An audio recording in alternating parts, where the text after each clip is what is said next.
Imagine a town where everyone lives under one enormous umbrella. The umbrella has one rule. You may believe what you like, say what you think, wear an alarming hat, and complain about everyone else's alarming hats. But you cannot push other people out into the rain. Then one resident announces that certain neighbors do not deserve shelter. He begins handing out saws. Should the town tolerate him?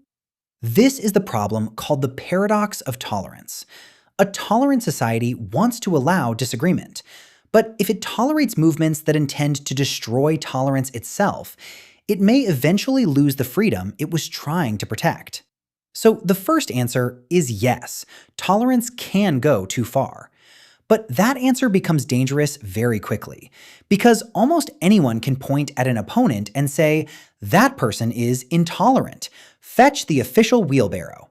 The difficult question is not whether tolerance has limits. Every society has limits.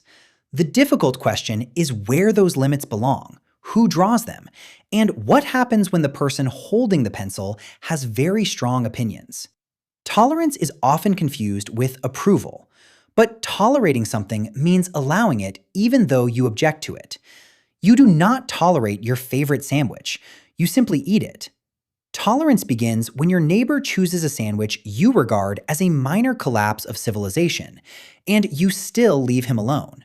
This makes tolerance useful because people disagree about religion, politics, morality, clothing, education, and whether replying fine means fine. If every disagreement became a contest for control, peaceful coexistence would last about 11 minutes. Tolerance gives us a space between agreement and suppression. Under the umbrella, people may criticize one another, argue, organize, protest, and attempt to persuade. The goal is not a society without conflict. It is a society where conflict does not automatically become domination.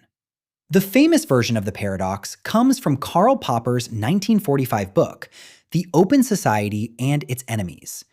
Popper warned that unlimited tolerance could cause tolerance to disappear. If intolerant groups are allowed to gain power while rejecting peaceful argument and equal rights, they may use the freedoms of an open society to close it. But Popper's argument is often reduced to a much simpler slogan: do not tolerate the intolerant. That sounds wonderfully decisive. It also leaves out the difficult part. Popper did not argue that every intolerant philosophy should immediately be suppressed. He said that when such ideas can be answered through rational argument and restrained by public opinion, suppression would be unwise. His emergency case concerned movements that reject argument, prevent their followers from listening, and answer criticism with coercion or violence. In umbrella terms, grumbling about the umbrella is not the same as cutting through its pole. Even saying that the umbrella is ugly should remain permitted. It is extremely ugly. The question changes when someone builds an organized campaign to remove other people's protection and makes peaceful resistance impossible. If you enjoy careful thinking supported by visibly underqualified artwork, subscribe and remain under the philosophical umbrella. The missing distinction is between beliefs and harmful action. A person might hold an offensive, prejudiced, or plainly foolish belief. Tolerance generally gives strong reasons not to punish the person merely for thinking it. Beliefs can be challenged, criticized, mocked, investigated, or disproved. But controlling private thought would require powers far more frightening than one unpleasant citizen with a terrible opinion. Actions are different. Threatening people, assaulting them, denying them legal rights, organizing persecution, or blocking them from participating as equals directly changes what others are able to do. A society can protect freedom of belief without treating every behavior as protected expression. Speech makes the boundary complicated because speech is not merely air leaving a face. It can express an opinion, but it can also issue a threat, coordinate an attack, spread private information, give an order, or deliberately provoke immediate violence. Context matters. There should be a revolution someday is a political belief, though possibly delivered by a man who has misplaced his shoes. Attack that person now, said to an armed crowd, is doing something much more direct.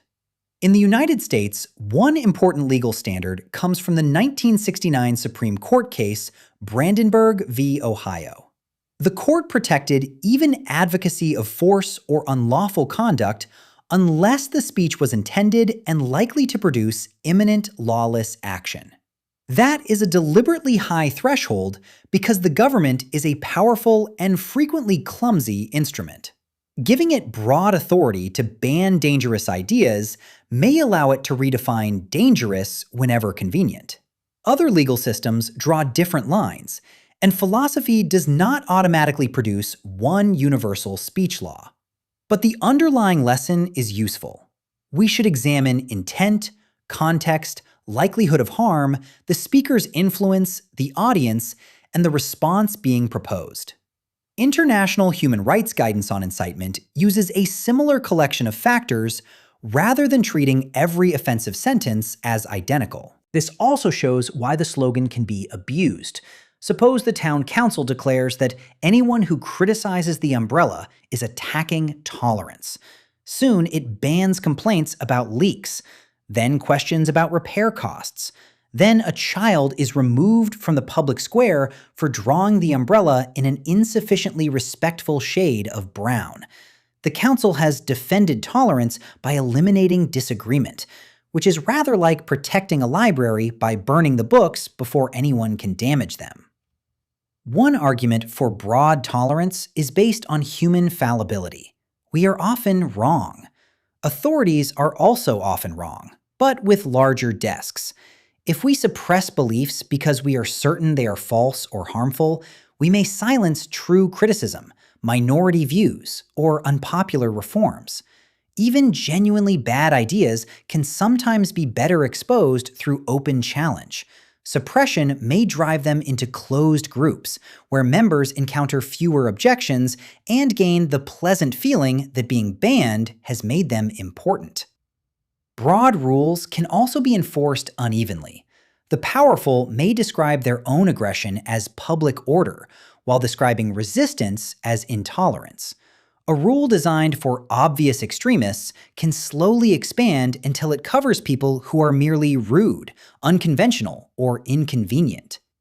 These are strong reasons to begin with argument, counterspeech, education, transparent rules, and peaceful public pressure. They are also reasons to demand appeals and clear standards when institutions moderate speech. Online platforms face their own version of the umbrella problem. They try to distinguish criticism and discussion from harassment, hatred, threats, and dangerous conduct, while making exceptions for educational or documentary context. No automated system, human committee, or mysterious appeals form performs this task perfectly. But the argument for unlimited tolerance has its own weakness. Open discussion works only while people retain the ability to participate. If a movement uses intimidation to silence opponents, removes groups from public life, or captures institutions in order to abolish equal freedoms, telling its targets to offer better arguments may be useless. A debate is not open merely because everyone is technically allowed to speak while one side is standing beside the microphone with a club. Tolerance, therefore, works better as a reciprocal political arrangement than as an unlimited personal virtue. We agree to let one another live, speak, worship, criticize, and organize because everyone receives the same protection. A movement that seeks to end that reciprocity is not simply offering another preference within the arrangement. It is challenging the arrangement itself. Still, even then, the response should be proportionate. An offensive opinion may deserve criticism. A repeated campaign of targeted harassment may deserve removal from a platform or institution. A credible threat may require legal intervention. Organized violence requires physical protection and enforcement. These are not interchangeable cases, and treating them as interchangeable turns moral judgment into a large red button marked intolerance. A careful limit on tolerance should therefore ask several questions. Is the target a belief, an expression, or an action? Is there concrete harm or merely offense? Does the person reject equal freedom for others?